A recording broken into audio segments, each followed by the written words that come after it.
हल्ल्यांना ऑलराऊंडर बनवायचाय? चला तर मग विट्यात एक नवीन क्लास ओपन झाला असून मिळणाऱ्या सुट्ट्यांमध्ये आपल्याला पडलेले स्वप्न, याशिवाय स्वप्नातील अनेक प्रसंगाचे वर्णन करणे आता सहज शक्य होणार. होय, तेही कमी खर्चात. तुमच्या सोयीनुसार आणि लागणारे सर्व साहित्य आम्ही देणार. वाट कसली बघताय? वीक्षा आर्ट्सला भेट देऊन आजच आपला प्रवेश निश्चित करा. संपर्क वीक्षा आर्ट्स, श्रुती देवकर. आमचा पत्ता क्रांतीवीर नाना पाटील पुतळ्यानजीक, Karad road, Vita. Mobile number 9618870999. टीप: इच्छुक व्यक्तींना वयाची अट नाही. वेलकम टू वीक्षास. माझं नाव श्रुती देवकर आहे. रिसेंटली विटामध्ये मी स्केचिंग क्लासेस स्टार्ट केलेला आहे. तर हा कोर्समध्ये तुम्ही बेसिक्स पासून रिअलिस्टिक पोर्ट्रेट लेवल पर्यंत स्टेप वाईज अगदी सोप्या पद्धतीने शिकू शकताय. ही कोर्स लहान मुलांपासून मोठ्यापर्यंत इच्छुक असणारे कोणी पण करू शकते. तर आता आपण समर स्पेशल क्लासेस स्टार्ट करणार आहे. इथे स्टुडंट्ससाठी खास ऑफर्स पण आहे. तर अवश्य भेट द्या वीक्षा आर्ट्स. थँक्यू. आम्ही जॉईन केले, तुम्ही पण करताय ना? तर येईल सजीव सृष्टी धोक्यात. होय, हे असेच चालू राहिले तर केवळ मानवी जीवनच नव्हे तर पृथ्वीवरील सजीव सृष्टीच धोक्यात येईल. आज आपल्याकडून होत असलेल्या चुकांच्या परिणामांना सामोरे जात असताना याचा गांभीर्याने विचार होणे आवश्यक आहे. त्यासाठी जाणून घेऊया अशी कोणती चूक आहे जी भविष्यात सर्वांसाठी घातक आहे. काय होऊ शकतात भविष्यात भीषण परिणाम? जाणून घेण्यासाठी व्हिडिओ शेवटपर्यंत पहा आणि आवडला तर लाईक, शेअर करायला विसरू नका. असेच माहितीपूर्ण व्हिडिओ पाहण्यासाठी चॅनलला सबस्क्राईब करा. यंदा उन्हाळ्याची तीव्रता खूप वाढली आहे. दुपारच्या वेळी रस्ते ओस पडू लागले आहेत. यावर्षी उन्हाळा कडक आहे असे म्हणून दुर्लक्ष करावे एवढी ही समस्या छोटी आहे का? दरवर्षी तापमान वाढतच चालले आहे. अजून किती तापमान आपण सहन करू शकणार याचा विचार करायला नको का?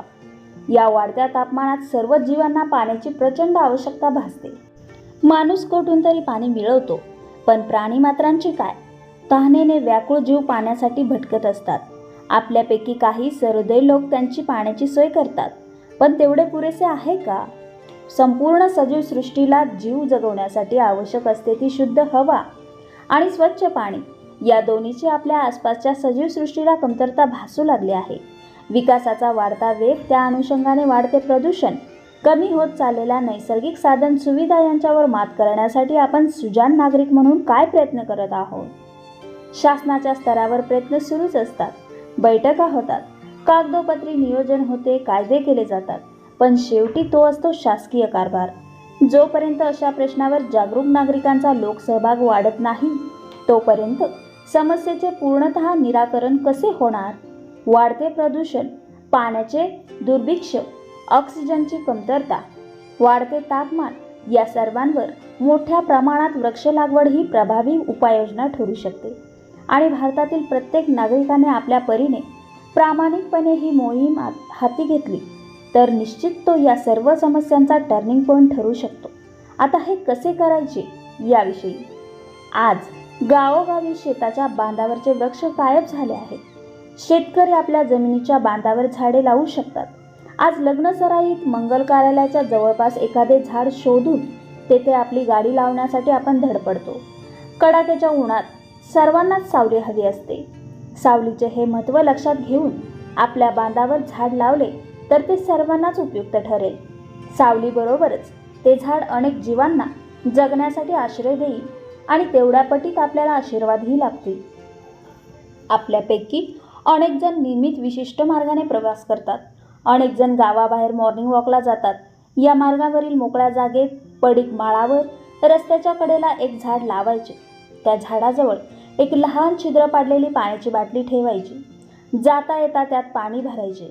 प्रयोग करायला काय हरकत आहे? काही सामाजिक कार्यकर्त्यांनी हा प्रयोग करून अनेक झाडे वाढवली आहेत.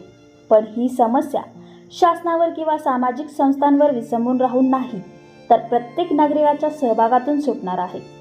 त्यासाठी वृक्षारोपण व वृक्ष संवर्धन ही सामाजिक चळवळ व्हायला हवी. वृक्षवल्ली आमा सोयरे, वनचरे पक्षीही सुसवरे आळविती असे संत तुकाराम महाराजांनी वर्णिलेले वृक्ष महात्म्य आपण जाणून घेऊया आणि आपल्या कृतीतून वाढवूया. चला एक झाड लावूया.